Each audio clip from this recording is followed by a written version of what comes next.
Okay, thank you very much. It's a honor, great honor, to have a friend of mine who's become very friendly over the last number of years. We knew each other before, but Mark is the head of Nato, Mark Rutte, Secretary General of Nato. Highly respected by everybody that knows him, but in particular the European countries. They have great reliance on him, and he's done a fantastic job. And we had a tremendous meeting, I guess it's about a month ago, and that's the way it is. That can be more simple. It's just the way it is. I hope we don't have to do it. And one of the reasons that you're here today is to hear that we are very unhappy, I am, with Russia, but we'll discuss that maybe a different day. But we're very, very unhappy with them, and we're going to be doing very severe tariffs if we don't have a deal in 50 days. Tariffs at about 100%. You'd call them secondary tariffs. You know what that means. But today we're going to talk about something else. And as you know, we've spent $350 billion approximately on this war with Russia and Ukraine, and would like to see it end. It wasn't my war, it was Biden's war. It's not my war. I'm trying to get you out of it. And we want to see it end. And I'm disappointed in President Putin because I thought we would have had a deal 2 months ago, but it doesn't seem to get there. So based on that, we're going to be doing secondary tariffs if we don't have a deal in 50 days. It's very simple. And they'll be at 100%.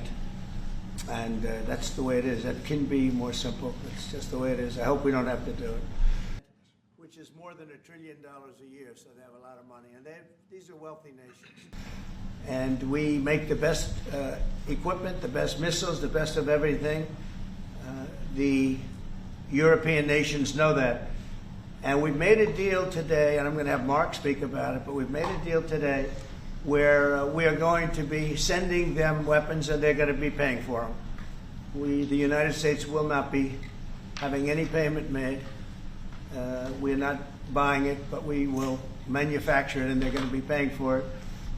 Our last meeting of a month ago was very successful in that they agreed to 5%, which is more than $1 trillion a year, so they have a lot of money. And these are wealthy nations.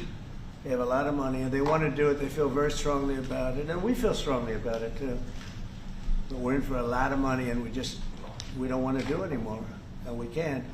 But we make the best, and we're going to be sending the best to NATO, and in some cases to maybe, at Mark's suggestion, if we go to Germany, where they're going to send early on missiles, and they'll be replaced, and NATO is going to take care of it. It's going to be coordinated by NATO, and they're going to work very much with Matt Whitaker, who's right here, who's a great ambassador, and Matt's going to be coordinating. You better do a good job, Matt. I will. But Matt's going to coordinate. He's a very talented guy. He's going to coordinate everything. Countries, I can tell you that at this moment, Germany, massively, but also Finland and Denmark. And this is building on the tremendous success of the NATO summit. The 5%, but also the decision to keep Ukraine strong and the decision to increase our defense industrial production. So based on that, that was Europe stepping up. This is again Europeans stepping up. So I've been in contact with many countries. I can tell you that at this moment, Germany massively, but also Finland and Denmark and Sweden and Norway, the United Kingdom, the Netherlands, Canada, they all want to be part of this. And this is only the first wave. There will be more. So what we will do is work through the NATO systems to make sure that we know what Ukrainians need, so that we can make packages. Of course, in a way, we discussed it this morning with Pete Hegseth at the Pentagon, in a way that, of course, the US will put on its stockpiles necessary to defend this country. That's absolutely clear. But it will mean that Ukraine can get its hands on really massive numbers of military equipment, both for air defense, but also missiles, ammunition, etc., etc.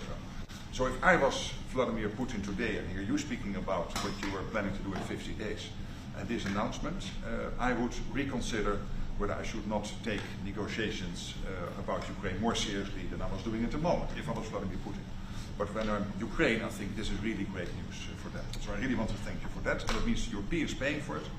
And again, I mentioned all these countries, we will deal with that. And exactly as you said, that might also mean that countries will move equipment fast into Ukraine, and then the US later backfilling it, because speed is of the essence here. So really, thank you. This is important. You Thank did a great job. That's a really great job. We've been very successful.